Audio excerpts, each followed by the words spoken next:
साल 2012 में भारत से कई किलोमीटर दूर पोलैंड के एक पार्क का नाम भारत के एक महाराजा के नाम पे रखा गया। अगले ही साल 2013 में वहां के एक चौक का नाम भी द गुड महाराजा स्क्वायर रखा गया। फिर पोलैंड की सरकार ने वहां का सबसे बड़ा नागरिक सम्मान commanders cross of the order of merit भी महाराजा को दिया। ये महाराजा थे दिग्विजय सिंह जडेजा, जिन्होंने अतीत में लगभग 1000 पोलिश रिफ्यूजीज की मदद की थी, जिनमें अधिकतर संख्या बच्चों की थी। तो कौन थे ये बच्चे, कौन थे ये महाराजा और क्या थी इनकी पूरी कहानी? आइए चलिए जानते हैं द अनटोल्ड स्टोरीज के इस सीरीज में। 34 million inhabitants, crushed, scattered and enslaved. Life was bleak until an Indian Maharaja came to the rescue. इस कहानी की शुरुआत होती है सेकेंड वर्ल्ड वॉर से, जब दुनिया दो गुटों में बट गया था। एक तरफ था एलाइड पावर और दूसरी तरफ एक्सिस पावर, और इन दोनों के बीच में पिसने वाला था एक देश पोलैंड। शुरुआत 23 अगस्त 1939 से। क्या हुआ था इस दिन? तो एक संधि पर हस्ताक्षर होता है सोवियत संघ और जर्मनी के बीच में। इस संधि का नाम था मोलोटोव रिबेंट्रोप संधि या हिटलर स्टालिन संधि। इस संधि के तहत दोनों देशों के बीच में समझौता हुआ कि वो एक दूसरे पे हमला नहीं करेंगे, पर इस संधि का एक छुपा हुआ पहलू भी था, जिसके तहत दोनों देश पोलैंड पर आक्रमण करके उसे आधा आधा बांटने के लिए तैयार हो गए थे। अब यहाँ ध्यान रखना है, सोवियत संघ युद्ध में डायरेक्टली इन्वॉल्व नहीं था, पर इनडायरेक्टली वो जर्मनी की मदद कर रहा था। ये बिल्कुल उसी तरीके से है जिस तरीके से अमेरिका शुरुआत में युद्ध में डायरेक्टली इन्वॉल्व नहीं था, पर इनडायरेक्टली वो एलाइड पावर की मदद कर रहा था। आगे बढ़े तो प्लान के मुताबिक 1 सितंबर 1939 को शुरुआत हिटलर के द्वारा पश्चिम से पोलैंड पर आक्रमण करने से होता है। On September 1st, 1939, the weather perfect for mechanized warfare, Hitler unleashed his blitzkrieg. इसके ठीक 16 दिन बाद स्टालिन ने भी पोलैंड पर आक्रमण करने का आदेश दिया। नतीजा ये हुआ कि पोलैंड दो हिस्सों में बट गया। अब हिटलर का इंटेंशन एकदम क्लियर था, उसने वहां के यहूदियों को मारना शुरू कर दिया।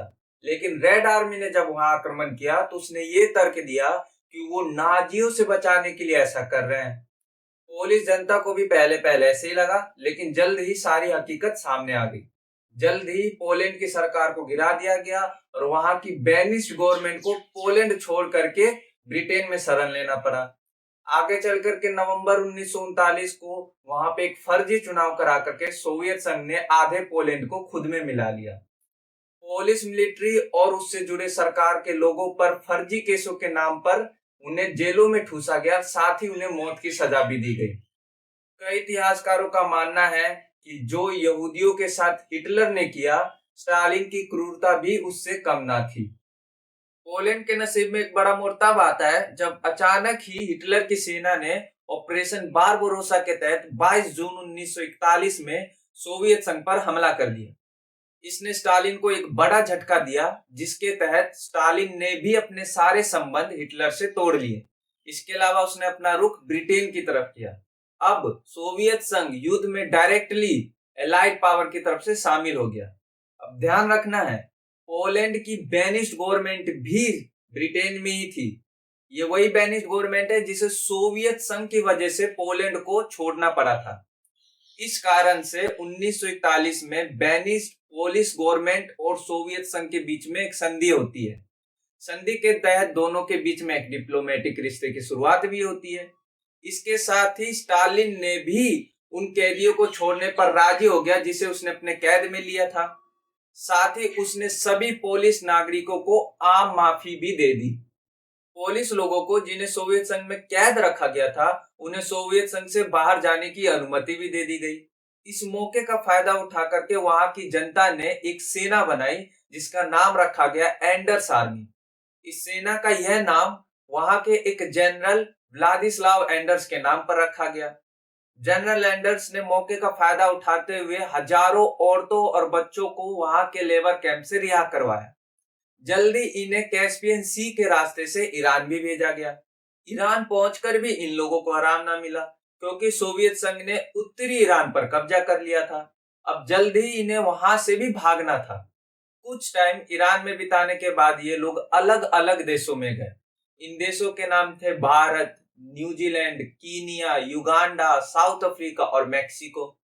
अब गौर कीजिए, इन देशों में अमेरिका, ब्रिटेन और ऑस्ट्रेलिया शामिल नहीं है। कारण, अमेरिका अपने सहयोगी स्टालिन को नाराज नहीं करना चाहता था। इसलिए जो पोलिश रिफ्यूजी अमेरिका पहुंचे उन्हें मेक्सिको भेज दिया गया। आजादी से पहले गुजरात में कच्छ के खाड़ी के साउथ एंड में एक रियासत हुआ करती थी, नाम था नवानगर। यहाँ पर जडेजा राजपूतों का शासन हुआ करता था। आजादी के बाद यह रियासत भारतीय संघ का हिस्सा हो गया और शहर का नाम पड़ गया जामनगर। यहाँ के लोग राजा को जाम साहेब करके बुलाया करते थे। आगे चलकर साल 1895 में इसी परिवार में दिग्विजय सिंह जी का जन्म होता है। अपनी पढ़ाई लंदन में पूरा करने के बाद साल 1919 में वो ब्रिटेन आर्मी में शामिल हो गए। साल 1933 में अपने पिता की मृत्यु के बाद वो रियासत के महाराजा बने। सेकेंड वर्ल्ड वॉर शुरू होने के बाद उन्हें इंपीरियल वॉर कैबिनेट का हिस्सा बनाया गया।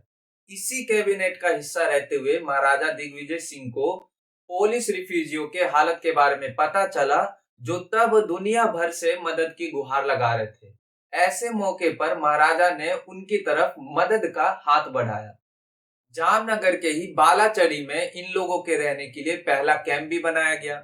दुनिया भर में जहां इन पोलिश रिफ्यूजियों को कम से कम आसरा दिया जा रहा था, वहीं भारतीय कैंप्स में इनके रहने के लिए सारी सुविधाएं उपलब्ध थी। बच्चों के लिए अलग कमरा, अलग बिस्तर, खाना, कपड़ा समेत चिकित्सा सुविधाएं भी उपलब्ध थी। महाराजा दिग्विजय सिंह ने यहाँ पर बच्चों के पढ़ने का भी इंतजाम किया। पोलैंड से इनके लिए किताबें मंगाई गई ताकि ये अपनी मातृभाषा में ही पढ़ाई कर सके। इतना ही नहीं, इन लोगों के लिए चर्च भी बनाया गया ताकि ये लोग अपने धार्मिक रिचुअल्स भी कर सके।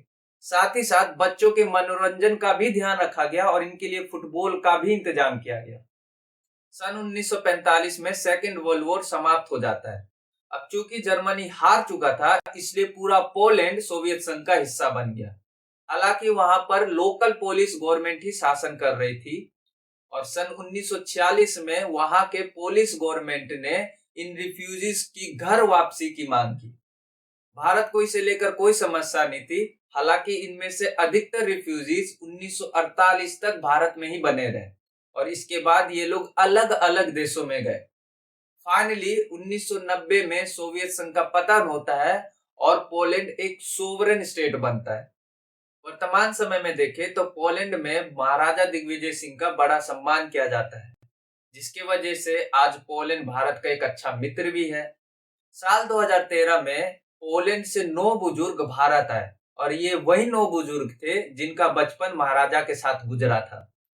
अब जाते जाते एक रोचक जानकारी। महाराजा दिग्विजय सिंह जी के पिता का नाम था महाराजा रंजीत सिंह, जिनके नाम पर क्रिकेट में रणजी ट्रॉफी रखा गया।